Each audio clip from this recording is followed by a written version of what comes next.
Well, the UN means two things, first of all. It means its member states. That's 193 countries. And then there is the UN system of organizations and agencies and so forth. The real political base of the UN is its members. And in two senses, there's the General Assembly, which includes all countries, one country, one vote. And then there's the Security Council. The Security Council is where war and peace issues are supposed to be addressed. There are 5 permanent members of the Security Council, each with a veto: the US, Russia, China, France, and the UK, and then 10 rotating countries for a total of 15. So when we say the UN should do more, the answer to my mind is yes. But that means several different things. It means the member states, it means the UN Security Council, it means the leadership of the UN, it means the UN agencies. The UN was established to end the scourge of war. Obviously, it can't do that by itself, and it doesn't do that by itself, but it is the core purpose. It was invented by our greatest president in the United States in our history, Franklin Roosevelt, for the purpose of surmounting the underlying reasons for World War II and World War I, the geopolitics, the arms races, the lack of global rule of law. And so ending wars, making peace is the core business. I'm in another part of the UN activities, which is economic development, and that's important. And also the human rights side is important, but the core of the UN is about peace. And I think the UN till today is not doing enough in all of those contexts to end this war. Now, what we hear from the rhetoric in our mainstream media in the United States is, well, Putin is a Hitler, and he has to be stopped, and we have to defeat him. And it's as simple as that. And there's no talking to him. The man is crazed, living in a dream world of Russian imperialism. There's no stopping him. Any agreement is to rip up a piece of paper. I can tell you, since I'm an old guy now, 67, I've lived through this characterization.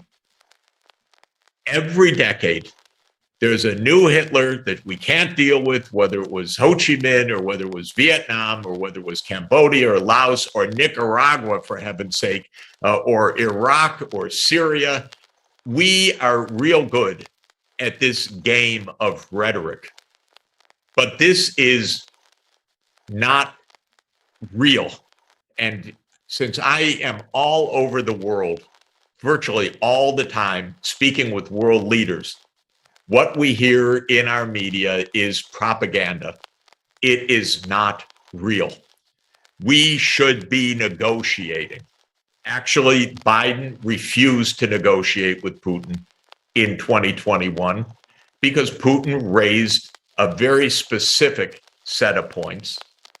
One was NATO enlargement. And then there's a chorus here that says, oh, that's a phony issue. That's a red herring. That's fake. That's not fake. I've been in this issue since 1990, when the West promised Gorbachev no NATO enlargement. We're liars. I'm sorry to put it that way. We cheated. We continue to do this. And then Biden refused to negotiate. Okay, that's straightforward, except it's not the way the story is told.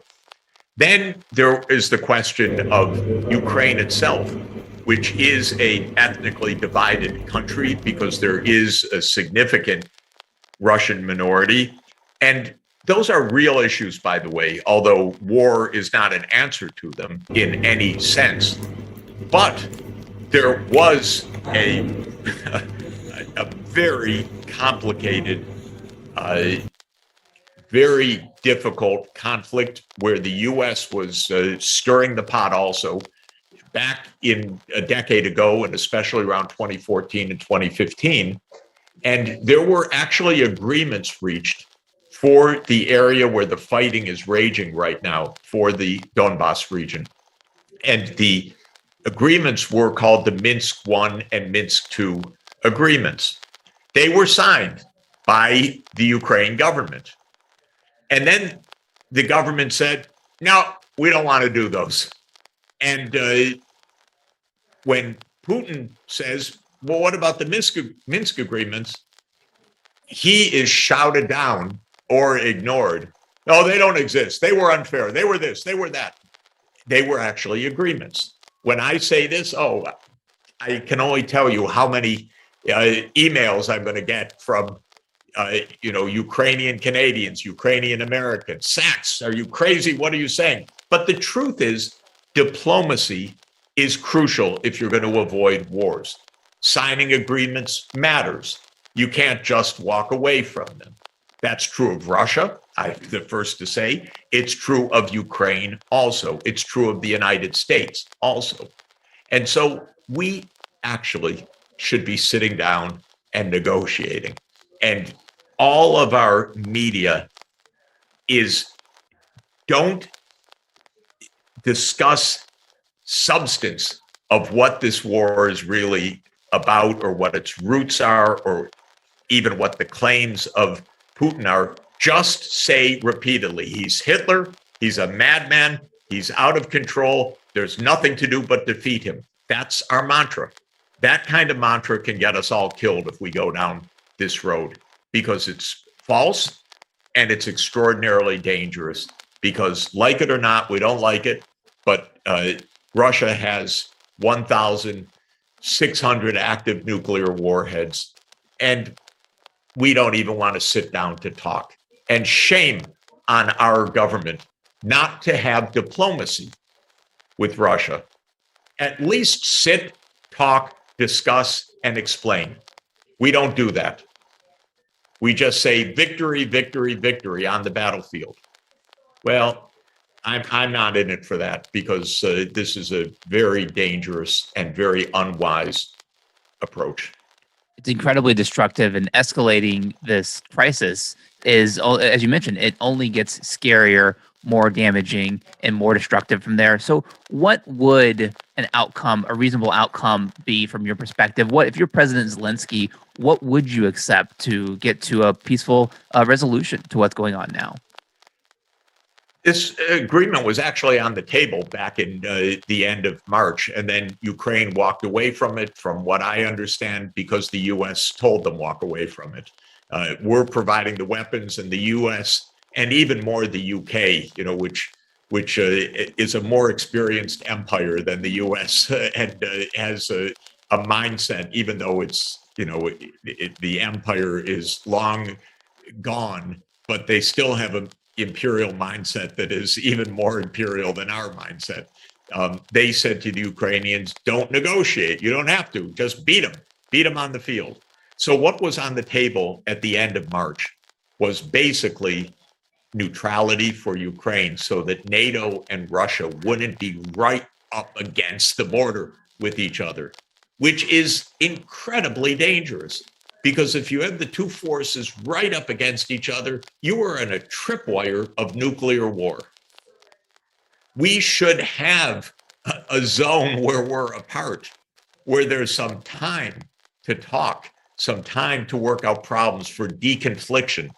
But no, we wanted to be right up against the border. But what Zelensky said back in the end of March was neutrality. Neutrality with guarantees. Okay, that's a very valid issue. How is that neutrality going to be protected? But that was point one. Point two was something on the Donbass. Even I said, okay, Minsk I, Minsk II were signed. You can't just walk away from those agreements. You have to do something about them. The third, which is everybody, by the way, on the inside acknowledges there's no answer, is Crimea.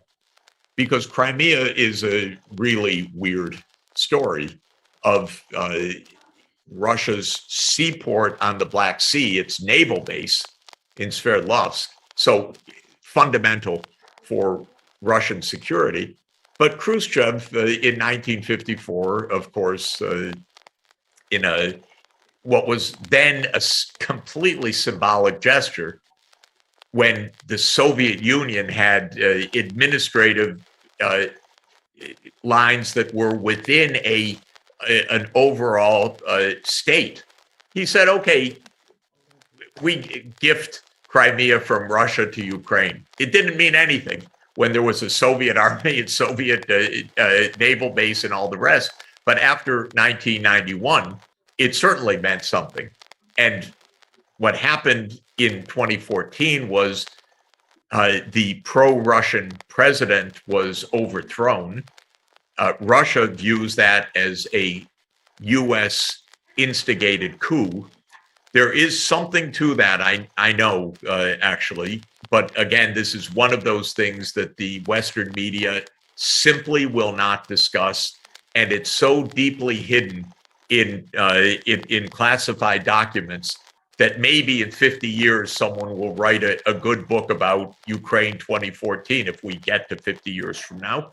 But in 2014, the Russian President Yanukovych was overthrown. And at that moment, Putin seized Crimea. And there was a referendum, hard to know much about it, but Crimea became part of Russia. Okay, just to say 3 issues on the table, neutrality, the Donbass, and Crimea. And Crimea, the basic answer was, oh my God, okay, we continue to negotiate. It's a frozen conflict. The Donbass, something like the Minsk agreements, and neutrality. And then the government of Ukraine walked away from this, even after reports that there was close to an agreement. Then we have our defense secretary and our State Department, which used to be diplomats, but now it's warriors, saying we're going to defeat Russia. And so everything went away about the negotiations. So that's the long-winded answer to your question, that we weren't so far from actually having a negotiated outcome. And then Ukraine walked away, I think, under the instigation of the United States. Well, I take all of this very seriously because we have a war between 2 nuclear superpowers. So this is a terrible situation. This is a war between Russia and the United States. The U.S. Does not have that many people on the ground. We don't know who really is on the ground in Ukraine from the U.S., but a lot of weapons are, finance, intelligence. This is the U.S. is fighting this war, and this is quite clear. And that means 2 sides, each that have arsenals of 1,600 or so active nuclear weapons in a war that is of tremendous significance for Russia on its border. And so far, where the United States is saying, we will continue to do whatever it takes to defeat Russia. Well, when you have superpowers talking in that way, you better damn take it as a big threat. And I have not appreciated the U.S. policies in this all along, because I think I'm actually a little relieved in a weird way that Biden said this, because I felt this all along. I felt that the U.S. policy was on a path of escalation and that they didn't have an off-ramp in their minds. By the way, there's an obvious off-ramp, and this is the whole point of this war, if you really know something about it from the beginning. And the off-ramp is that NATO says we're not going to enlarge to Ukraine, period. That was the off-ramp that would have prevented the war. That was the off-ramp that would have stopped this war in March, when Russia and Ukraine, under the mediation of Turkey, exchanged documents and said publicly, as well as the Turkish mediators, we're close to an agreement. Many of us think that the U.S. rushed in and said, oh, no, don't do that. You know, we don't know ever with our government what's really going on, because they don't tell the truth. That just goes with the business of government, the way that it's viewed in Washington. But my feeling is that there are a lot of signs that the U.S. has been against a negotiated end to this war, because my interpretation is that this issue of NATO enlargement is a deeply held objective of the United States going back to the early 1990s. It's as deeply rejected by Russia since that time. I've watched it on both sides. That's why we have a collision course that continues to escalate, and why we should take damn seriously this nuclear threat. But why Biden should ask himself, okay, well, good, he's asking what's the off-ramp? I'll give him the suggestion. We should never have suggested NATO enlargement to Ukraine, and we should stop now, because Putin was very clear at the end of 2021. Here are my red lines. And the core of them, the core of the red lines was neutrality of Ukraine. And I called the White House then. I said, that's good. That's actually right. That's not just a concession. That is right for all sides. The White House said, we don't like that. We believe Ukraine has the right to join NATO. I said, it's not a right because it impinges directly on Russia's core security perceptions. You better talk. No, we're not talking about that. Well, they better talk. That's my bottom line. They really had better talk about this issue. By the way, you can't have Zelensky negotiating with Putin. This is a war between the U.S. and Russia. And we need to have the President of the United States and the President of Russia talking with each other and avoiding Armageddon. That's, I think, the bottom line. And Zelensky, by the way, said he wouldn't even negotiate with Russia insofar as Putin is in power. So Zelensky's taking care of that problem already, I guess. Look, I've studied the Cuban Missile Crisis all my life, all my professional adult life. I wrote a book about the aftermath of the Cuban Missile Crisis. I've looked at this issue in great detail. We came close to nuclear Armageddon exactly 60 years ago this month, by the way. And during that period, one of the provocations was Castro saying, fire, telling Khrushchev, make a preemptive strike, just what Zelensky's doing right now. You could kind of understand it, but you know what Khrushchev said when Castro said, you should make a preemptive strike?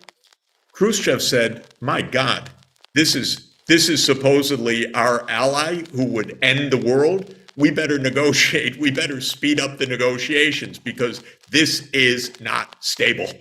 And when Zelensky says these things, I'm horrified. And yeah, they walked it back, but he didn't say sanctions, by the way. He said preemptive strike, and Zelensky has said similar things.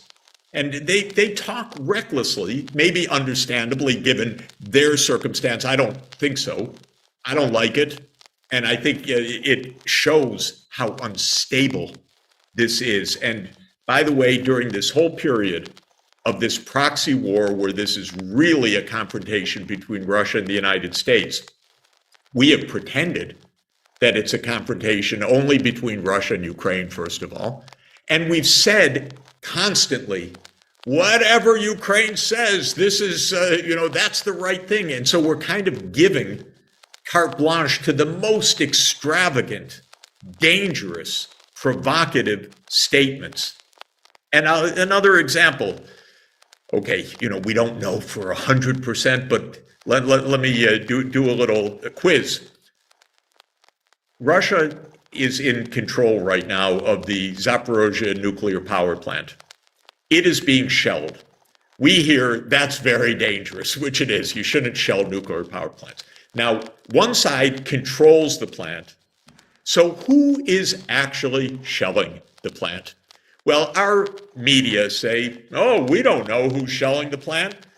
And they can't put one and one together to say, well, if Russia's in control of the plant, maybe they're not shelling their own plant. Maybe it's Ukraine shelling the plant. Well, I can tell you, I speak to a lot of people. It's almost surely Ukraine shelling the power plant. And we can't bring ourselves to express a simple truth. And that hurts because they continue to shell the power plant with impunity. And we should say, stop shelling the power plant. Yes, it would be good if you had control of the power plant, we can say to them, but don't shell a nuclear power plant. But we can't even find those words. That's the problem, because we're kind of faking the whole thing as if this isn't a US-Russia thing. Then we say, okay, do it. Go defeat Putin. That's great. That's what we want. Defeat the guy with 1,600 active nuclear warheads and several thousand more in reserve. Go ahead, go do it. As if this isn't our Armageddon that we're heading to. And that's really been a massive failure of this administration till now. One thing I've learned I'm 67 years old. I've been through a lot of US wars, Vietnam, Laos, Cambodia, Nicaragua, Iraq, Syria, Afghanistan, Libya, Yemen, and more. It's the job of the President of the United States to put on the brakes, because this country is a war machine at the top. We don't see it. We don't know it exactly. Eisenhower told us about it with the military-industrial complex. This country is a war machine. The main job of the President of the United States is to stop the war machine from making wars. And we are now in an escalation heading towards Armageddon, according to the president. That's not a spectator sport. That's his job, to keep us away from Armageddon. And Professor Sachs, you said this is a war between the U.S. and Russia. We've heard threat after threat or call after call for an end to the Nord Stream 2 pipeline, from Assistant Secretary of State Victoria Nuland to Joe Biden himself. Senator Ron Johnson, in questioning Nuland, appeared to actually call for the sabotage of the pipeline. But I'm literally talking about rolling back the pipeline. And you can loosely define that, but I mean taking action that will prevent it from ever becoming operational. And so, who do you think is responsible for the worst act of industrial sabotage in recent memory, and maybe in long memory? And what would their motive be, considering that the German economy was on the hook here? You know, I've said I wasn't there, but my guess is, just like I think Ukraine is shelling the Zaporozhye nuclear power plant, I think the United States blew up Nord Stream. And they told us. Biden said it in February, said if Putin invades, Nord Stream is over. And then a reporter said, well, what do you mean, Mr. President? How are you going to do that? He said, we have our ways. We have our ways. We will bring an end to it. But how will you do that exactly, since the project and control of the project is within Germany's control? We will, I promise you, we'll be able to do it. Come on. Who controls the airspace? Who monitors the airspace? Who has the means to do this? Who said we're going to do it? Who said afterwards, this is a tremendous opportunity, this new situation, a tremendous opportunity to permanently wean Europe from Russian gas? That would be Secretary of State Blinken. Who said, thank you, USA, tweeting a picture of the burst pipeline? That would be Radek Sikorski, former foreign minister of Poland. And by the way, you know, I've been in touch with reporters in papers that say we don't know, or even worse, who say Russia did this. And then I talk to very senior reporters, and they say, Jeff, of course it's the U.S. What do you think? But it doesn't get into our news. My guess is that we're going to hear from Europe's investigators in a week or so. Very hard. We don't know. Trail went cold. Very hard to tell. We'll keep looking, but we don't know. But terrible blow, terrible blow. That would be consistent with the U.S. doing it. And the fact that things went a bit quiet after this rather than parliamentarians throughout Europe demanding our core infrastructure was blown up, tells me that they're told, keep it quiet, keep it quiet. We don't really want to know exactly what happened. So I can't prove this, but it sure does, to my mind, put all the suspicion on the US side. Warnings, motive, capability, subsequent behavior, strange statements. To my mind, it adds up. I don't think Russia would blow up its core infrastructure. That doesn't make sense. And anyone else that did it would, with Poland or Denmark or anyone else, that would be NATO, that would be with the US. President Joe Biden has said, Professor Sachs, that there will be an investigation into what he has deemed an act of deliberate sabotage. He said he'll send divers down, which is interesting because he knows that divers can reach it.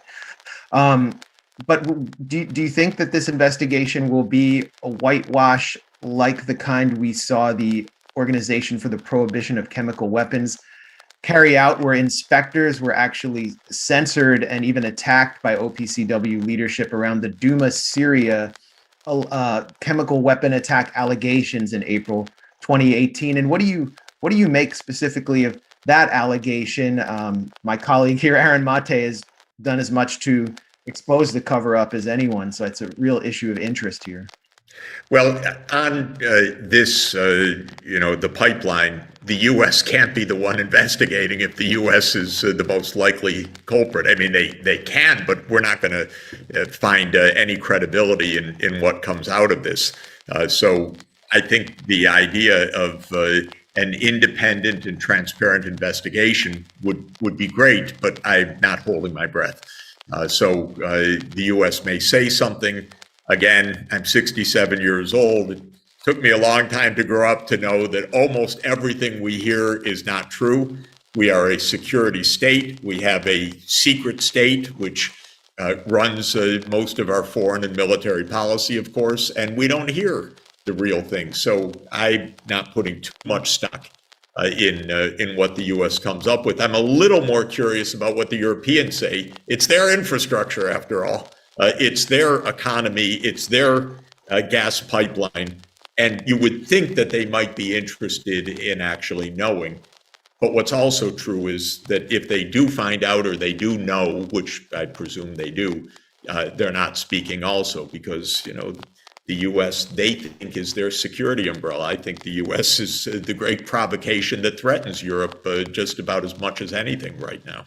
So I don't know if we'll ever find out the truth, but frankly, there are so many issues that we never find out the truth about because we never really look. And when you have a state based on secrecy and impunity and, like in Love Story, never having to say you're sorry, the CIA doesn't say, oh, we made a mistake, so sorry, let's have a careful review of what we've done. We're not going to find out about Syria. We're not going to find out about this, not from the U.S. at least. On Syria and the chemical weapons, I listen to you guys. I'm not enough of an expert or inside to know, but what I do know as a very basic point, the U.S., of course, really instigated the war in Syria in 2011.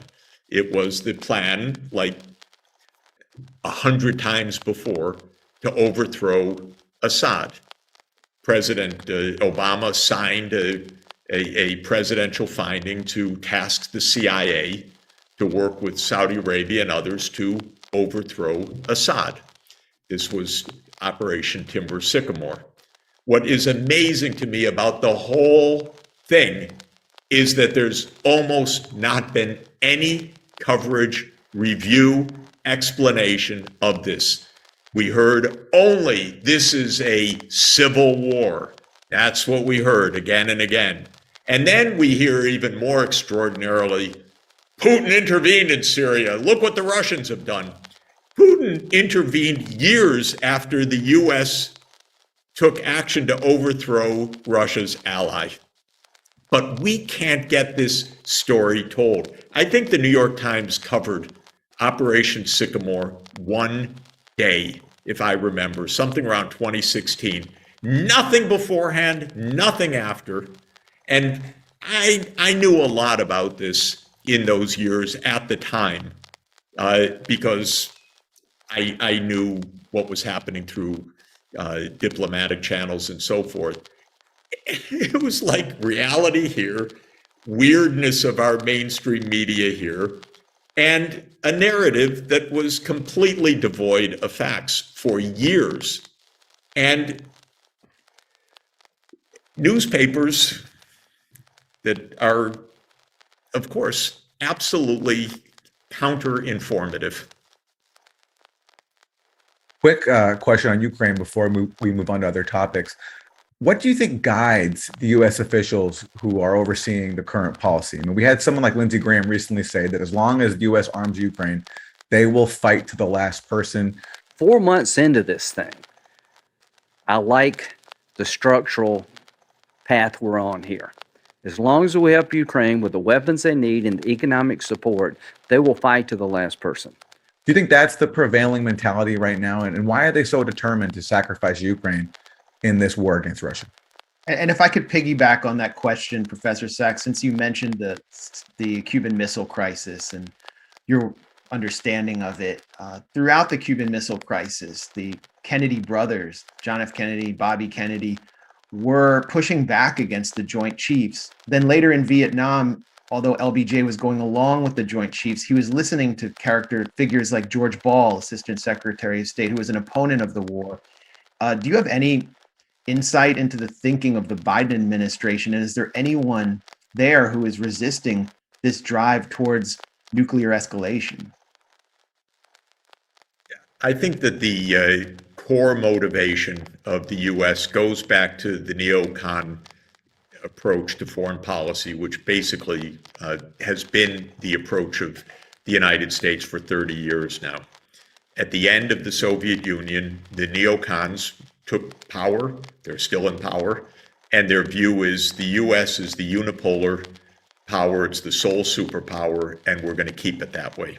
And under U.S. strategic doctrines right now, there are two threats. Russia is one and China is the other. And it's not an accident that we're in confrontations on two fronts right now.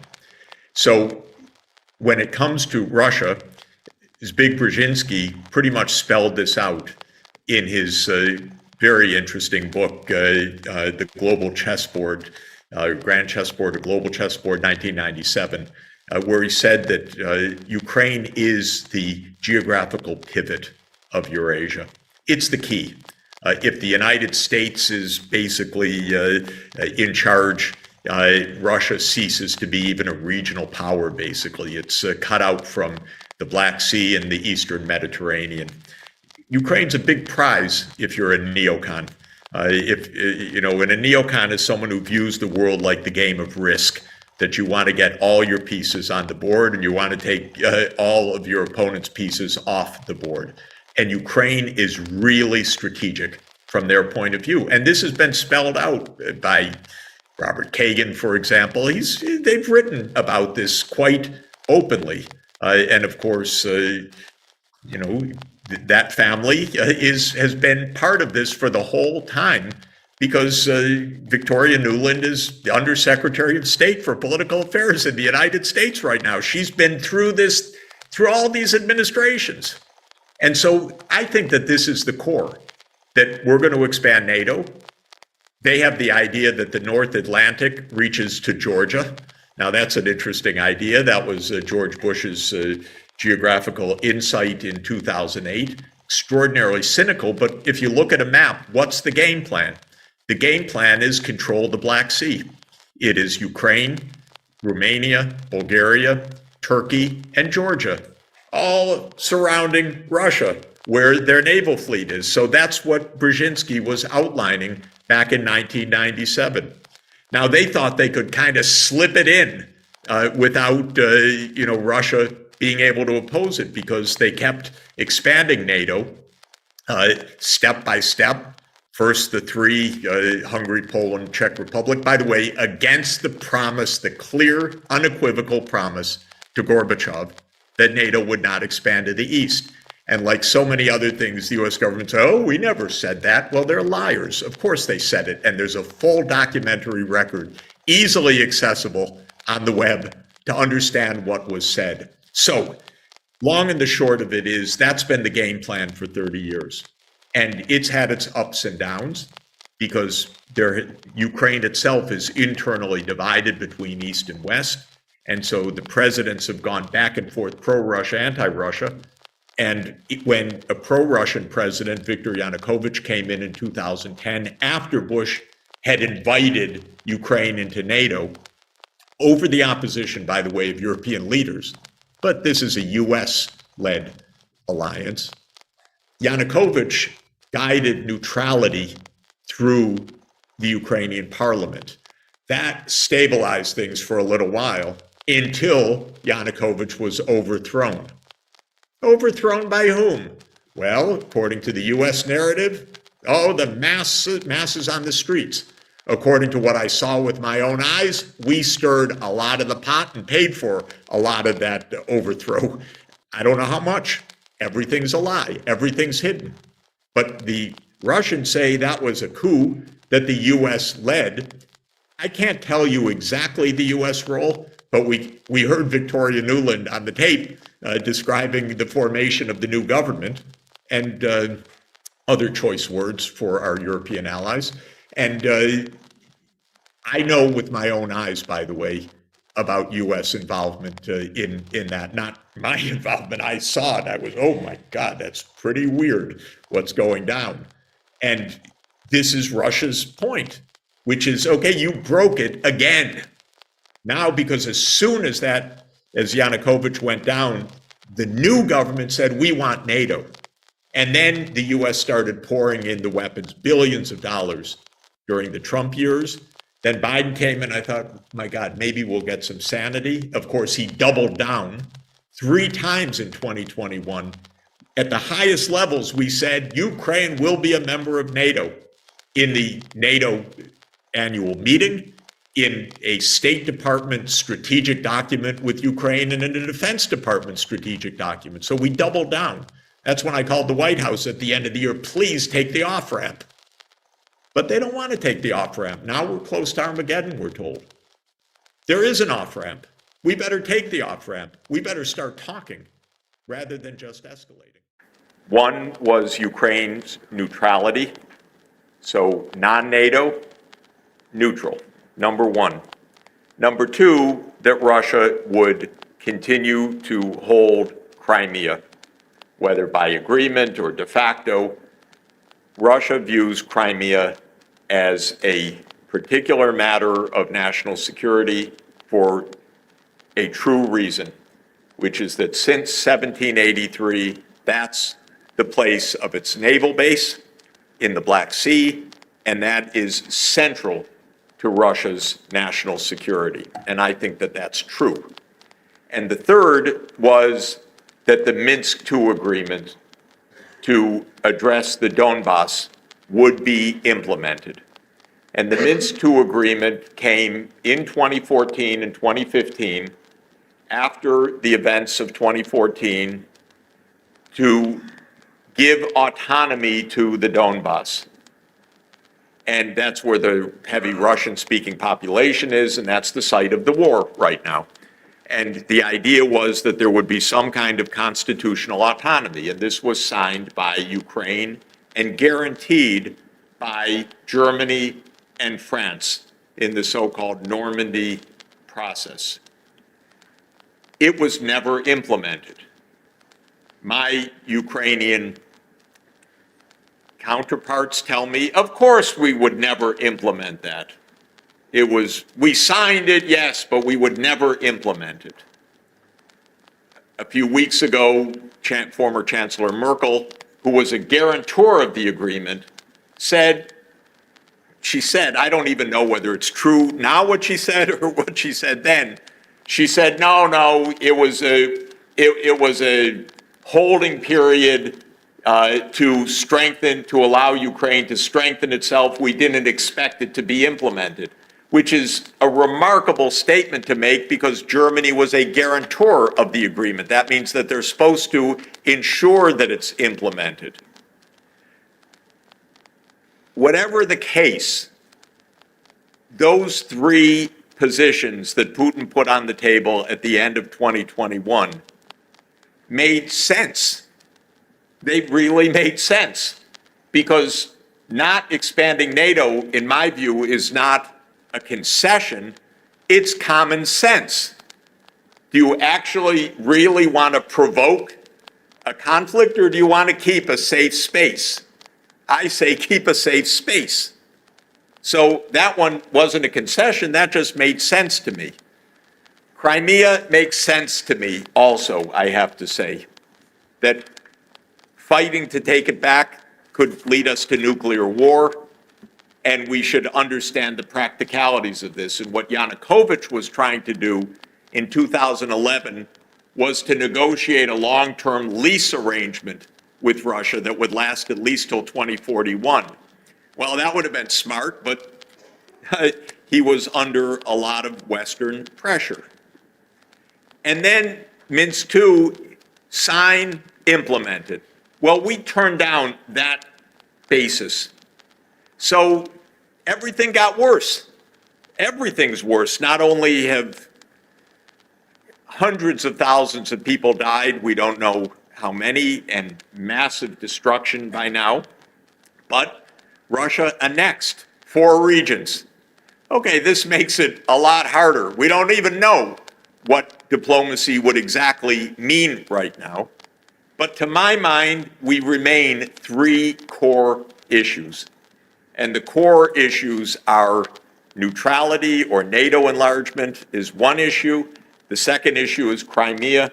And the third issue is Donbass, but unfortunately now with the Kherson region and Zaporozhye region thrown into this terrible mix. But what does it mean? In my view, it means that what this war is about is politics. It's not about some crazy, it's not about, in my opinion, Putin thinking he's Peter the Great. It's not about the Western propaganda. It's not about Hitler in 1938. It's actually about NATO and Ukraine and all these issues which have been on the table for 30 years. So we should face them politically. And this is, I think, what Clausewitz meant by his most famous expression, that war is politics with other means. In other words, we're still dealing with politics. So we need to have a political discussion about this right now.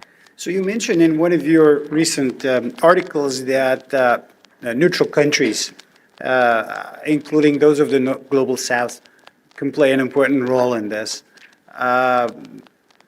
Again, the world has changed tremendously since the beginning of this latest era and the history, and so on and so forth. So you have a different global layout when it comes to economic power.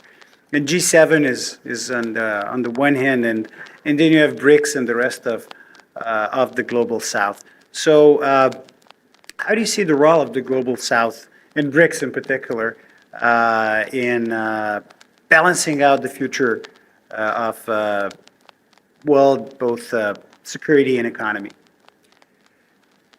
My view is that the whole world plays a role in ending this conflict for one very basic reason. If the world really subscribed to the American and European narrative, that this is an unprovoked war, that there are no issues, that Russia just needs to leave, and that it's horrendous crimes and so forth, if that were the view around the world, the whole world would have joined in the sanctions, and Russia really would not have been able to carry on a war.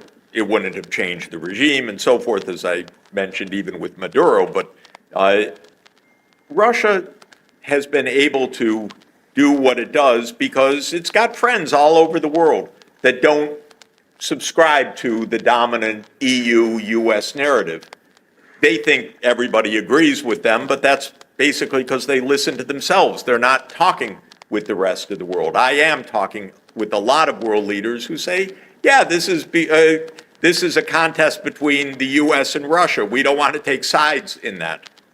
So my point has always been, at least make it clear that this is not a war about NATO enlargement, is what I've said to the US, for example, from December 2021 onward. Say NATO isn't enlarging, and that if Putin invades, there's no provocation for that. Make it clear. No, we won't make it clear. The door is open. It's an open door policy. Well, come on. They can't even win the international support on that because it's quite logical that it is a NATO enlargement war. And they don't say, they won't admit that, or they won't deny that. They won't say anything about it. So this is my point about why these other countries. Let's get things on the record. Is the US wanting to enlarge NATO? If they had any sense at all, they would say no. It was a terrible idea in 2008, and we understand it's a terrible idea. It crosses the red line of a major power that has 1,700 nuclear weapons. Thank you. It wasn't such a good idea. So just like in the Cuban Missile Crisis, we have a compromise to create some space, exactly the way the crisis was solved 60 years ago. If they said that, and there were negotiations that made all of this clear, and the whole rest of the world said, you know, now this makes sense, and we will hold accountable the party that breaks this agreement, then you're talking, because then just willfully invading the other side in complete contradiction to what you've agreed really would provoke a worldwide storm. And that's what I'm basically proposing, which is that there are plenty of countries that are ready to guarantee an agreement, and countries that matter. And let me take the case of China, for example. What is China's position on this war? China does not want this war. Of course, China doesn't want Russia to lose this war and NATO to win, especially because, unbelievably, the Secretary General of NATO today is in Asia to try to make a NATO-Asia alliance against China. Excuse me, what does NATO stand for? North Atlantic. Does it stand for World War III?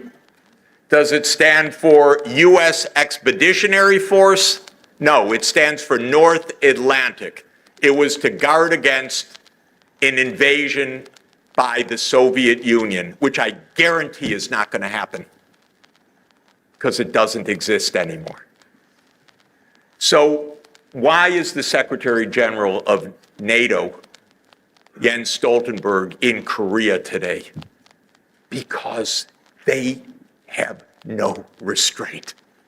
Because now NATO wants to take a position against China, which is it's really, okay, I'm coming back to your question.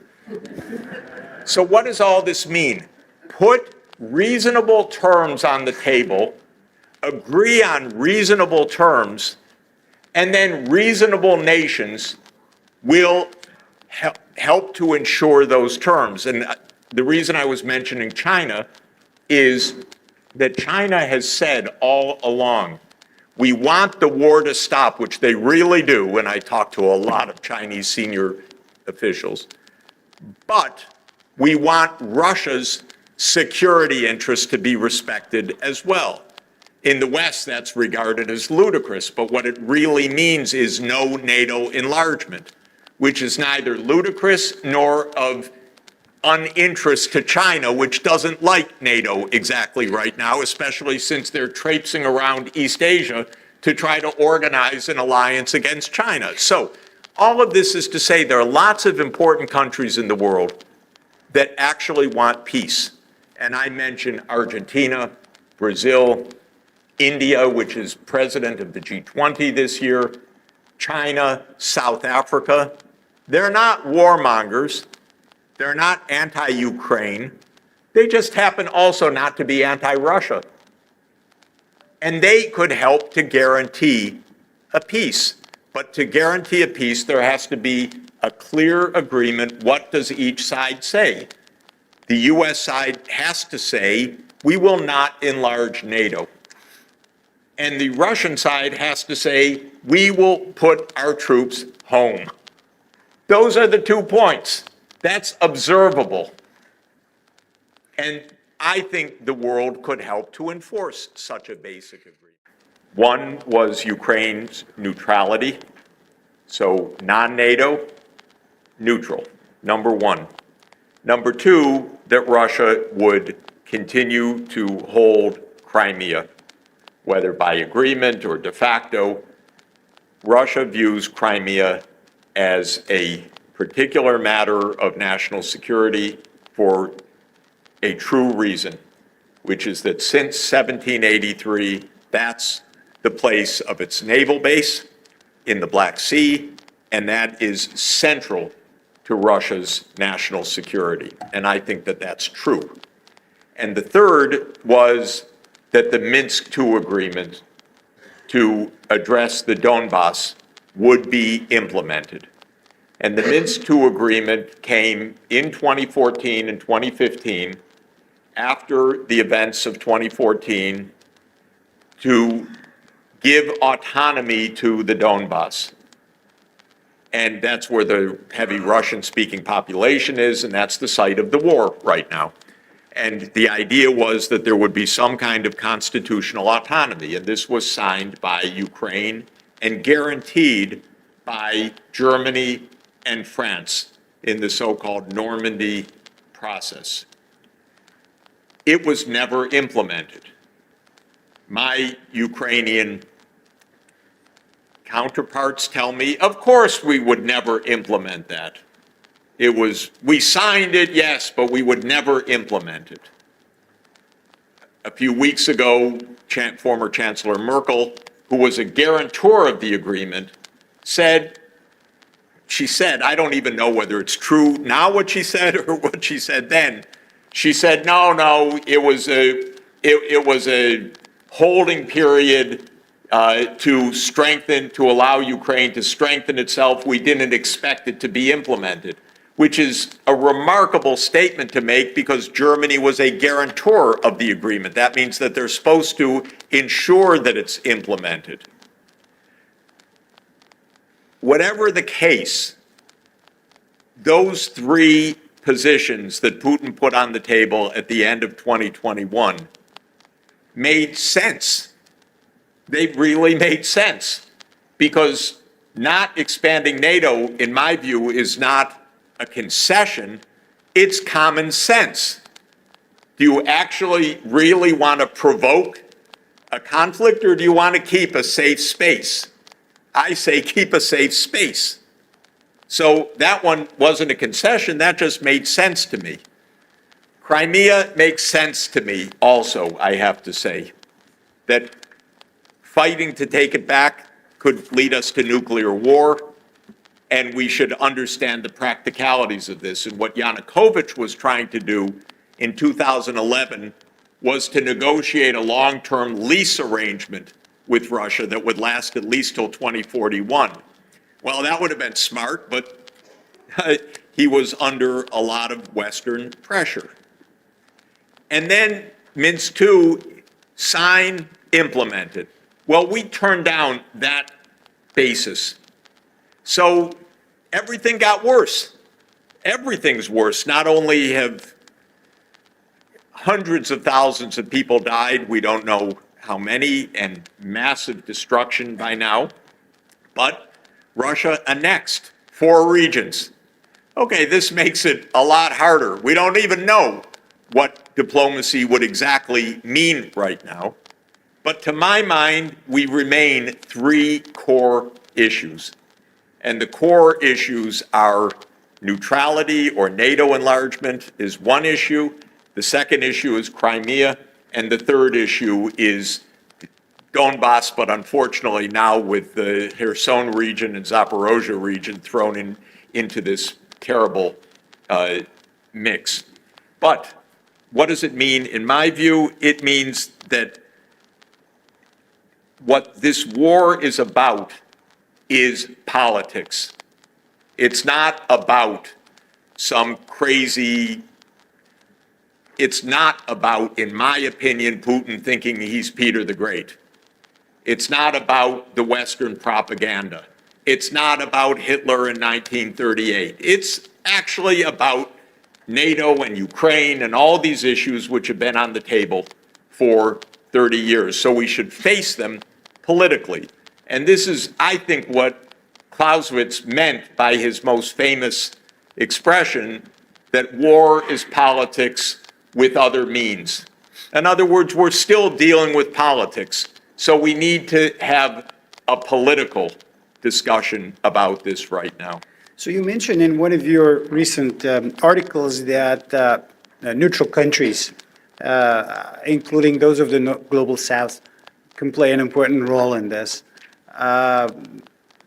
Again, the world has changed tremendously since the beginning of this latest era and of history, and so on and so forth. So you have a different global layout when it comes to economic power. And G7 is on the one hand, and then you have BRICS and the rest of the global south. So how do you see the role of the global south, and BRICS in particular, in balancing out the future of world, both security and economy? My view is that the whole world plays a role in ending this conflict for one very basic reason.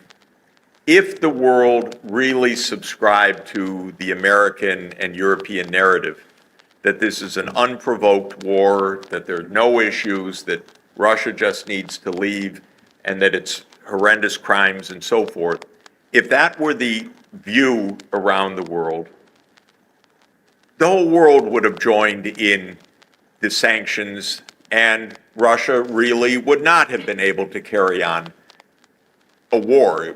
It wouldn't have changed the regime and so forth, as I mentioned, even with Maduro. But Russia has been able to do what it does because it's got friends all over the world that don't subscribe to the dominant EU-US narrative.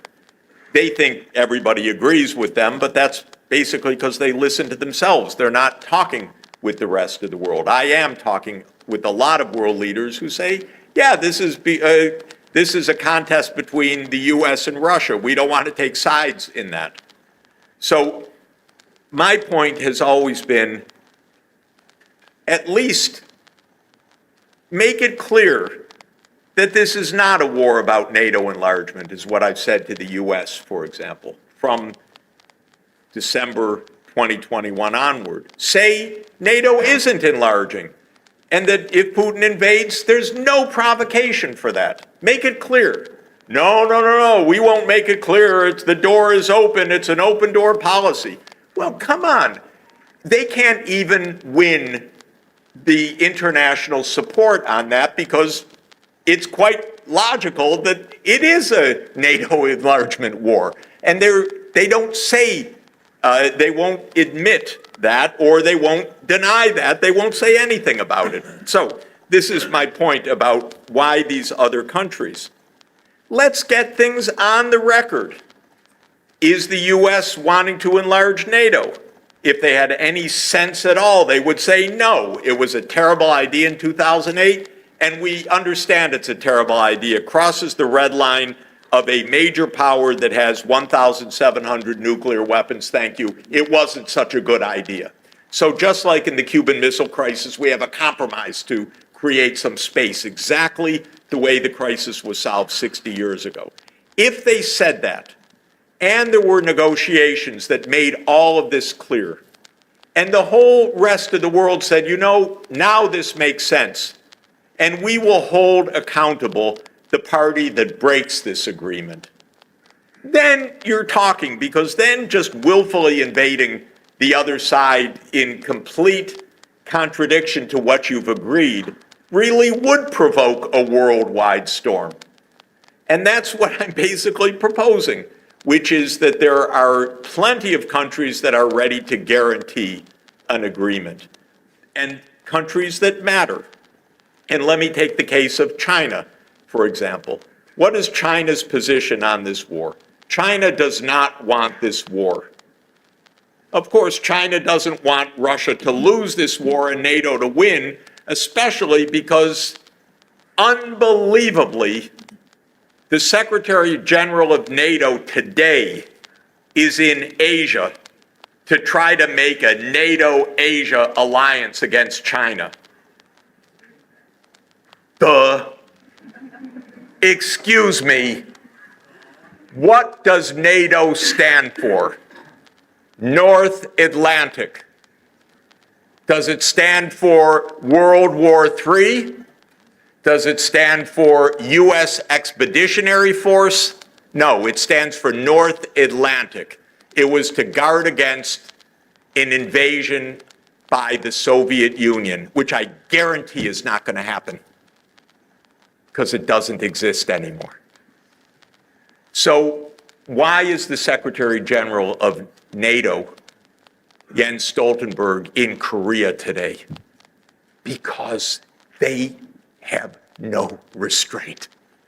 Because now NATO wants to take a position against China, which is it's really, okay. I'm coming back to your question. So what does all this mean? Put reasonable terms on the table, agree on reasonable terms, and then reasonable nations will help to ensure those terms. And the reason I was mentioning China is that China has said all along, we want the war to stop, which they really do, and I talk to a lot of Chinese senior officials, but we want Russia's security interests to be respected as well. In the West, that's regarded as ludicrous, but what it really means is no NATO enlargement, which is neither ludicrous nor of uninterest to China, which doesn't like NATO exactly right now, especially since they're traipsing around East Asia to try to organize an alliance against China. So all of this is to say there are lots of important countries in the world that actually want peace. And I mentioned Argentina, Brazil, India, which is president of the G20 this year, China, South Africa. They're not warmongers. They're not anti-Ukraine. They just happen also not to be anti-Russia. And they could help to guarantee a peace. But to guarantee a peace, there has to be a clear agreement. What does each side say? The U.S. side has to say, we will not enlarge NATO. And the Russian side has to say, we will put our troops home. Those are the 2 points. That's observable. And I think the world could help to enforce such a basic agreement. I'll start with, again, the same data that I mentioned earlier, but for the US and China. If you measure output in China and the US at what's called international prices, a common set of prices, or what's called purchasing adjusted prices, the Chinese economy is bigger than the US economy. China is currently about 18% of world output, and the US is about 15.5% of world output. This is a fundamental change from 40 years ago. In 1980, the US was about 21% of world output, and China was about 2.5% of world output. Between 1980 and 2020, China grew at a rate of nearly 10% per year. When you have economic growth at 10% per year, it means your economy doubles in size every 7 years. So in 35 years, it doubles 5 times, or 2 times 2 times 2 times 2 times 2, 32-time increase. And that's basically what happened with China. Why, by the way? Because China started incredibly poor, and it caught up to a significant extent. When you're poor, there's lots of headroom. Electrification, education, building roads, building rail, and that's what China did extremely effectively for 40 years. Excellent economic management for 40 years. And now, they didn't close the gap in living standards because the living standards, by this measure that I keep referring to, puts China at about 30% of the US level. But since China's 4 times the population, it makes it a larger economy in total. Well, let me just give you the upshot of this. This is freaking out American policymakers. It's what a psychologist or a psychiatrist would call a neurotic reaction. Because no one gave China the permission to be bigger than the United States. And that wasn't supposed to happen. In 1992, the US achieved unipolar status, the sole superpower. And that was supposed to last for many decades. And lo and behold, 30 years later, it ended. And the American reaction is, we are so smart, we are so good, we are so effective, that China must really have cheated at every moment. And they really must be our enemy also. This is extremely dangerous. It's either us or them at the top of the world. And only a US-led world is a safe world. Otherwise, we're all going to be destroyed by China. It is, in my view, a fantasy misunderstanding. I'll start again with the basic proposition. China's living standards are about a third of the US. China has decades of economic development to make. China faces major challenges. Population is now starting to decline quite significantly. China will probably be under 1 billion people by the end of this century, possibly 800 million, according to the UN forecasts, which are mechanical, but still showing how significant. China will age very rapidly. There are many, many challenges. China's not out to take over the world. But the U.S. whole vision is U.S. is the world leader. It's the self-image. It's what I'm afraid is taught at the Kennedy School of Government often. My question would be the following one. If we assume that this conflict is going to end in a way that's not going to be a defeat, an explicit defeat of Russia, do you see that having any consequences of the future role of dollar as an international currency? And what do you think is going to happen on the US Treasury bond market in the future? Thank you. Just in a general word about the role of the US dollar. It has been a source of a lot of US power and prerogative. The fact that about 60% of world trade is denominated in dollars and settled in dollars. And the US banking system is the predominant mechanism for clearing transactions.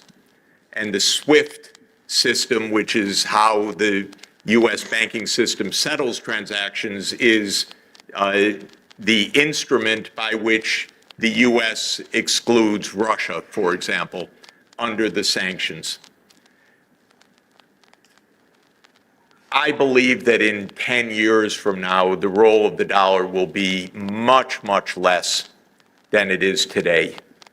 And in 20 years, we'll have a very different international monetary system.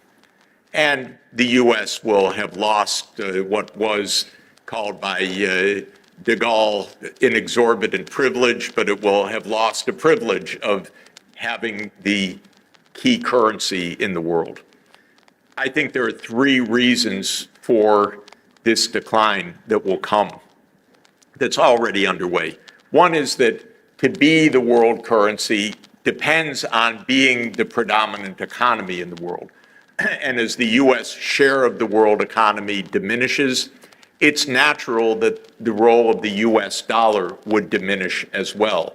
And we are, as I said, on a gradual, gentle decline, not gentle, but gradual decline of the share of world output due to the U.S., not mainly because of the U.S. collapse, but mainly because the rest of the world develops economically, like China.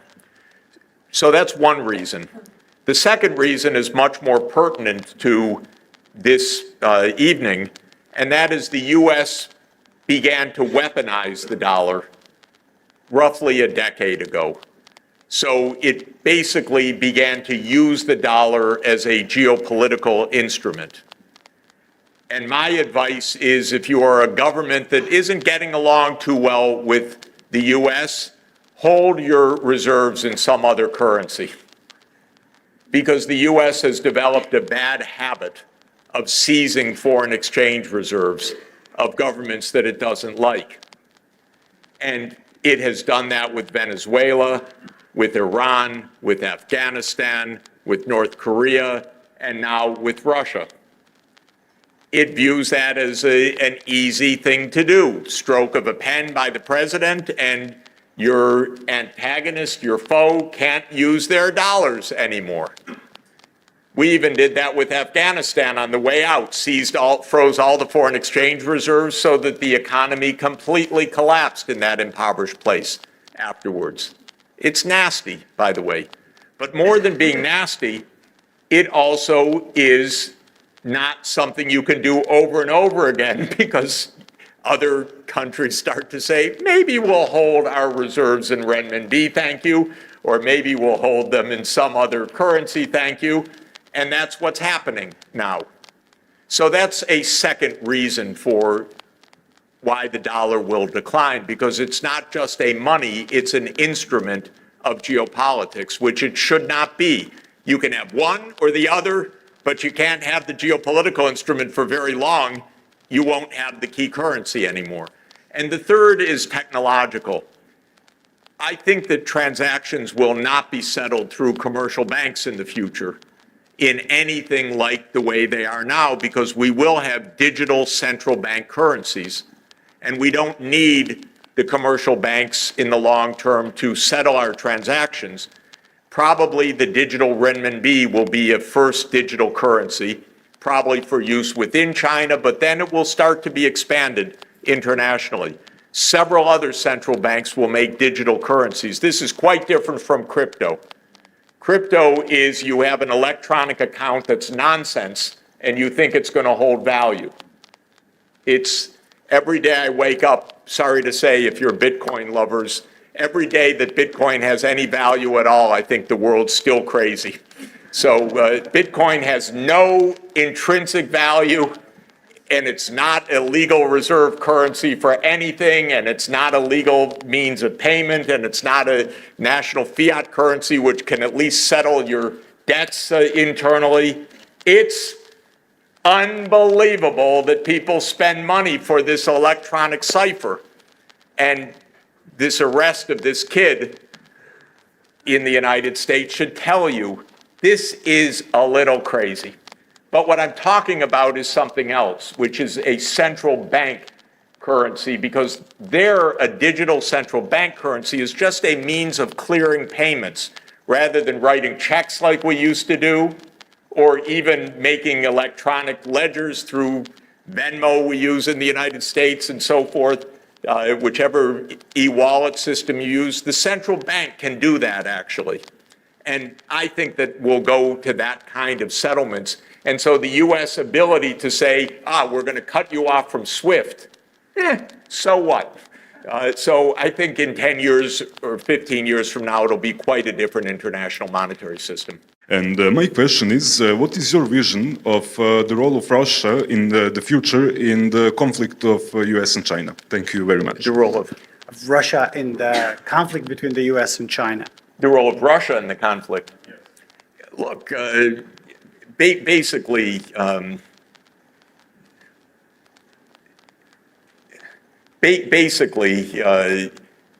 much of the world, as I say, is going to have trade relations with China because why not? It's a good trading partner. And China will be the world's main trading partner for a significant majority of the world.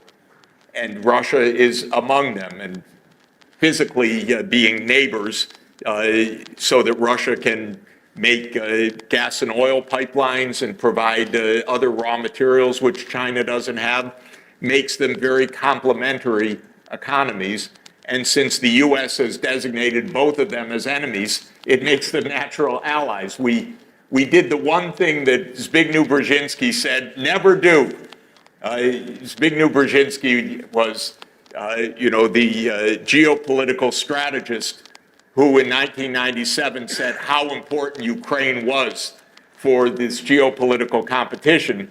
But in his book, The Global Chessboard, he says, well, this will be the geographical pivot of Eurasia. But the one thing the United States must never do is drive China and Russia together.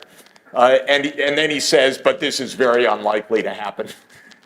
And so, it's the U.S., you shouldn't declare enemies this way. It doesn't even make sense on your own terms of your own geopolitical competition. And that was Nixon's idea of triangulating between Russia and China, or Soviet Union and China, during the Cold War period. But we did what we were told, oh, that will never happen because it's such a bad idea. So right now, that is a friendship without limits, as they say, because the U.S. is targeting both of them. And the U.S. is talking the European Union into more and more of an anti-China policy. And I just can't believe it that Europe would fall for this. Because Europe, absolutely for its prosperity, needs a good relationship with China. And for a long time in the future, China will be a neighbor of Europe in Eurasia. And so you're actually on the same landmass too. And so having good relations would be a good thing, but not in the US mindset. And so the US has launched a chips war against China. This is incredible, this chips war, oh my God. I need an hour to say what I wanted to say, but I'll say it in 1 minute. There's one more question. The U.S. has said we're going to try to stop the Chinese economy from, modernizing at the front level by restricting the sale of advanced chips. Terrible idea, in my view. Completely belligerent. But yesterday, apparently, according to the Financial Times, I don't know whether it's definitive or not, Netherlands said we go along with this. If Europe just follows the US on this, it's not going to defeat China, but it sure is going to boomerang against Europe. It makes no sense. And what Europe should be saying to the United States is, calm down. You're still powerful. We still like you. You don't have to, you're still richer than China per capita. You can calm down. We don't want a war with China too. And that's what Europe should really be saying to the United States for its own good. Thank you, Jeff. But there's one more question, and I really have to make an exception, because I really don't know what would have happened if I don't allow this, but my wife actually wants to ask a question. It catches me by surprise, so Natasha Yeremich wants to ask a question. What is the current situation of climate change? Okay, an easy question. current situation on climate change. It's hot and getting hotter fast. And just to give you a couple of grim realities on this, the rate of warming of Earth on average has been 0.18 degrees Celsius per decade during the last 30 years. So that means that Earth has warmed by about half of 1 degree C over the past 30 years. Earth is now warming currently at about twice that rate, at about 0.36 degrees Celsius per decade. Now, compared to the pre-industrial temperature, the Earth is 1.2 degrees warmer than it was before industrialization. If you take 0.36 degrees C per decade, that means we'll be 1.56 degrees Celsius warmer than pre-industrial 10 years from now. That means we will be above the limit set in the Paris Agreement within 10 years.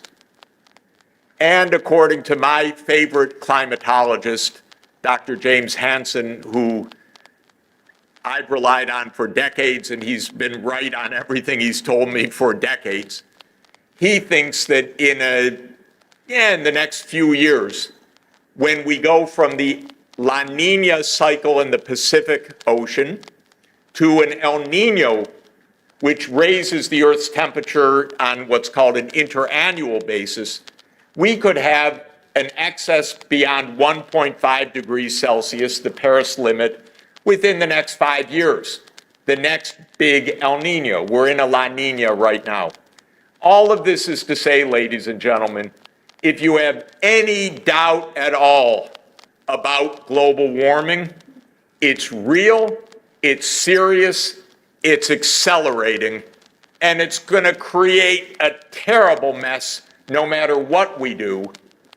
But if we don't do what we need to do, it's going to create a catastrophic mess.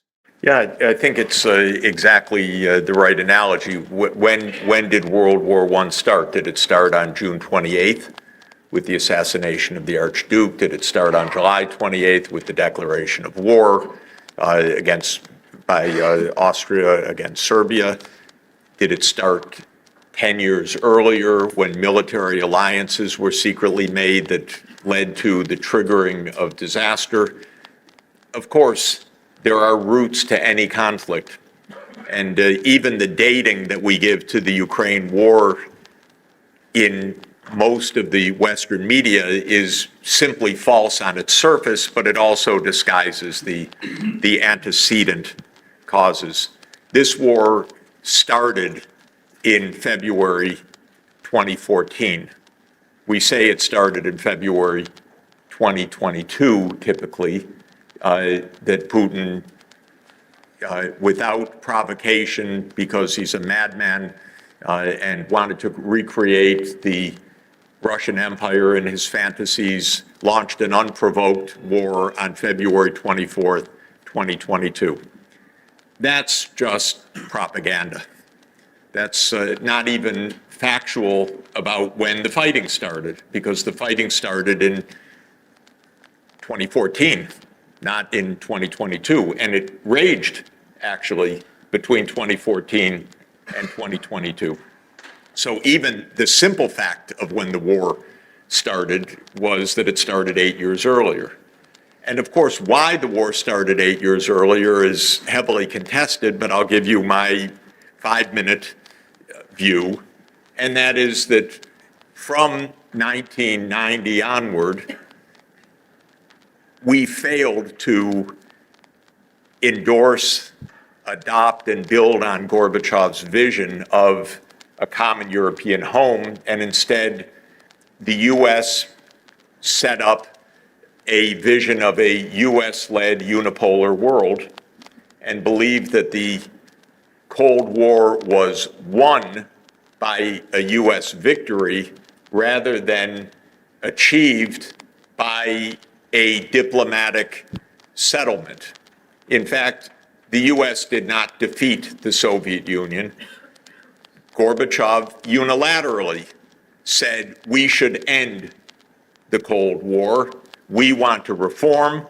We're going to disband the Warsaw Pact because we don't want to address our issues through military means. And he was told in 1990, okay, if you do that, Germany wants to reunify, but we commit to not expanding our military alliance, NATO, in place of what was the Warsaw Pact. And a famous promise was made that we will not move NATO 1 inch eastward. And by the way, I always like to say in my talks, if you want documentary evidence, my email is sachs@columbia.edu, and I'll be happy to refer you to the archival material that documents this, because this is all denied now by the United States, which likes a politics of amnesia rather than a politics of memory in this case. So the US promised no NATO enlargement. By 1992, the neoconservatives in the United States, which means the hawkish or war party, was in power. Remember Cheney, Wolfowitz, and Rumsfeld, and then they were followed by the Democratic Party side of the war party, which is Madeleine Albright, Richard Holbrooke, and others. So it's both parties. It's not one party or another party. They said, no, we won. It's a unipolar world. Anyway, Soviet Union's finished. We don't have any commitments to keep. And so Bill Clinton started the NATO enlargement in the mid-1990s. And really smart people knew at the time, this is reckless. This is dangerous. It's a cheat, and it's also a provocation. And so that went on for a long time. By the way, when President Putin came to power in 1999, he was not anti-European. He was not anti-American. He expected cooperation. But he said, stop the NATO enlargement because, you know, we have interests and we don't want your military on our border. Then came 9/11. The neocons went into absolute preeminence. Cheney basically ran the security state of the United States from 2001 to 2008.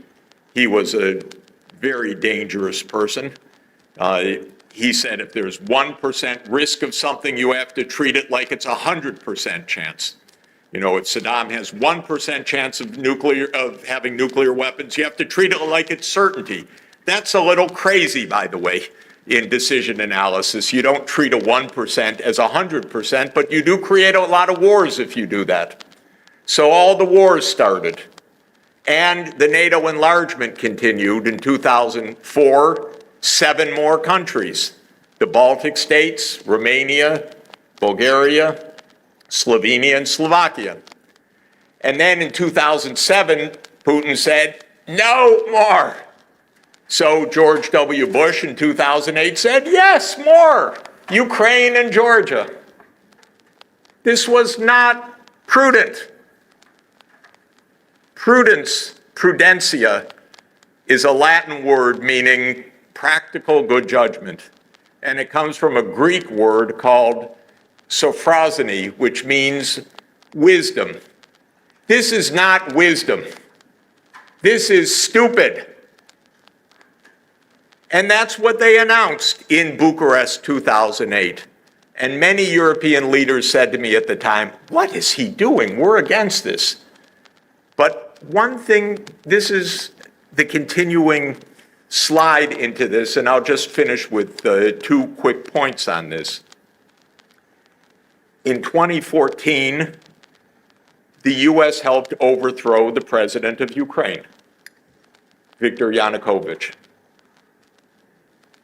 We know it from many means. I know it because I happen to see things that I wish I hadn't seen. but the U.S. was part of this overthrow. Putin didn't like that either, because Yanukovych was actually rather cleverly trying to balance two giants. On the one side, the West saying you must do this and you must do that. On the other side, Russia saying you must do this and must do that. And Yanukovych's position was, we're neutral, thank you, we're neutral. That was rather intolerable to the United States. Neutrality doesn't work in the US mindset, because you're either with us or you're against us. And so they helped to overthrow him in February 2014. That's when the war started. And between 2014 and 2021, there was fighting the whole time, but the US put in billions of dollars of weaponry.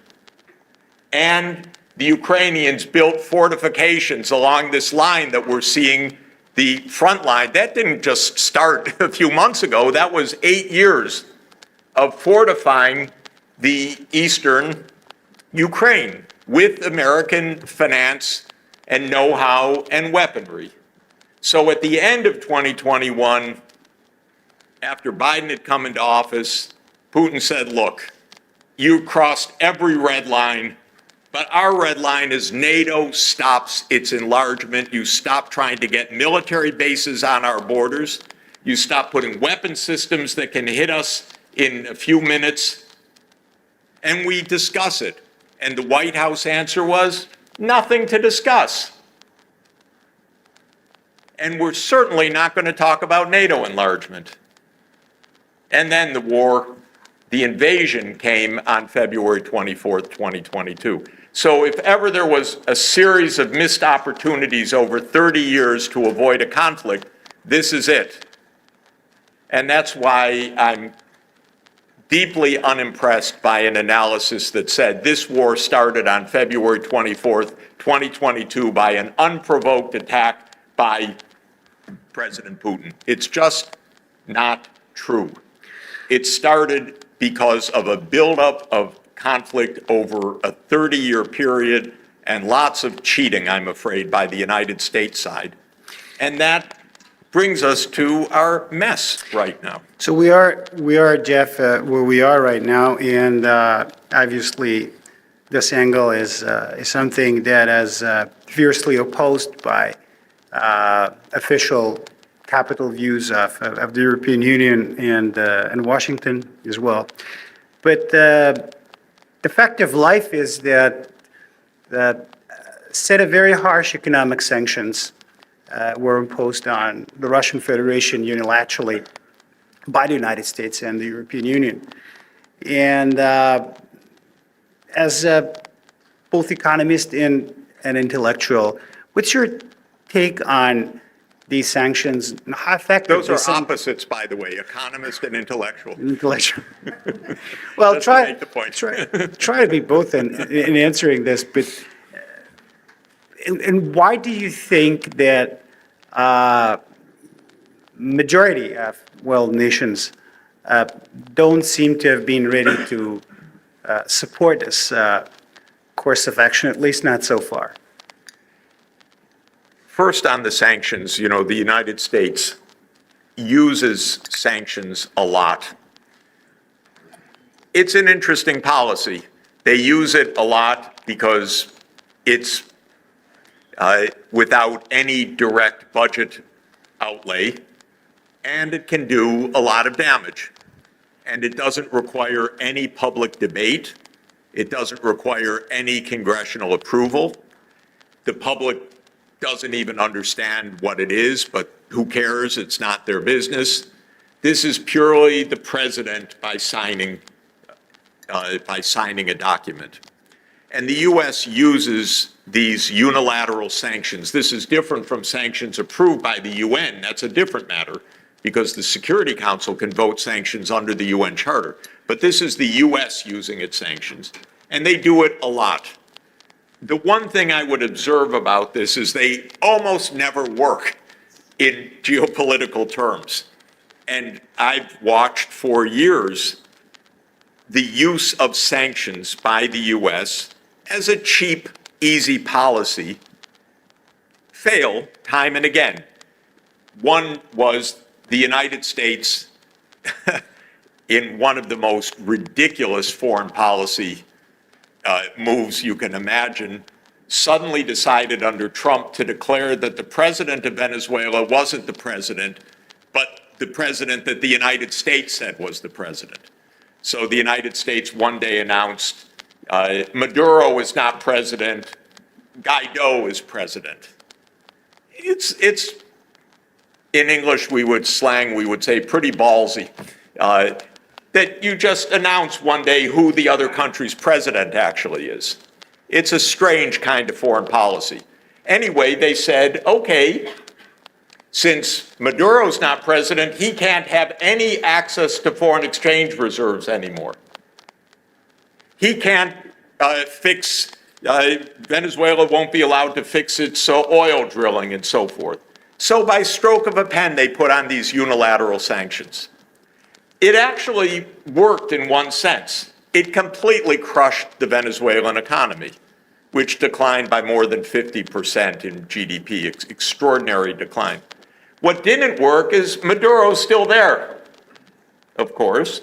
And Guaido, by the way, was thrown out even by the opposition saying, no, he's not our president anymore. The whole thing was absurd. It was worse than a high school play, actually. Oh, you're not student council president? He is. Yeah, but he won the vote. No, it doesn't matter. But anyway, they did this, but it didn't work geopolitically. It didn't end Maduro's government. In fact, in a way, he said, look, all this economic crisis caused by the gringos in the north, which was pretty accurate description, after all. It was the United States that did this. So now, by the way, the White House sends its emissaries to Maduro. Would you pump more oil because we have to replace the Russian oil? So now they're trying to become buddies with Maduro again. But the point is, it didn't work. And no U.S. sanctions regime that I know of in recent years has come close to working. So that's a starting point. So as soon as the U.S. put on sanctions on Russia, I talked to a very senior official and I said, this isn't going to work. It doesn't work. This time it was worse though, because not only did it not cripple the Russian economy, the boomerang effect, which didn't apply in Venezuela so much, because you could crush Venezuela without the whole world feeling it, applied in the case of Russia, which is it's led to tremendous global negative consequences. So it didn't stop Russia from exporting all over the world. And I'll come to your question, why? But it also hurt Europe a lot because Europe's told, no, you can't buy the low-cost energy that your industry has built upon. So the effects were quite serious, and we haven't seen the last of those effects yet. But when the sanctions were imposed, it was the U.S. and always the Anglo-Saxon world, so that's the U.S., Canada, UK, Australia, New Zealand. That's a block of the security system of the U.S. Then the EU, okay? Then Japan, Korea, and Singapore. That's basically it. That's roughly 20% or so of the world population, roughly speaking. Maybe a little bit less, actually. And most of the rest of the world said, we don't want to get into this. We trade with Russia, we trade with Ukraine. We're not party to this conflict. We think this conflict should stop with negotiations. And so most of the world does not want this. Of course, a lot of the world's afraid of the U.S. secondary sanctions, but the vast majority of the world doesn't agree with these sanctions and doesn't even agree with the idea that any country can just decide to impose these sanctions, which are illegal in international law, after all. There's no legal basis for one country to say, stop trading with all those other countries. You can't do that. But They're a little afraid, but they don't impose the sanctions. This is the basic reason why Russian economy has done fine during the past year, because China trades with Russia, India trades with Russia, all the Asian countries trade with Russia, the Latin American countries trade with Russia. Today, Chancellor Scholz has been in South America, and he's being told by the South American leaders, don't pull us into this. We're not going to send arms to Ukraine. They trade with Russia, but they also trade with Ukraine, by the way. They don't want to be in this proxy war. So that's the main reason. And they don't view it like the U.S. thought automatically they would view it, that this is an unprovoked attack. I speak to world leaders all over the world, and they understand full well this is a confrontation of two superpowers, not one side launching a war. And they want both sides to back off.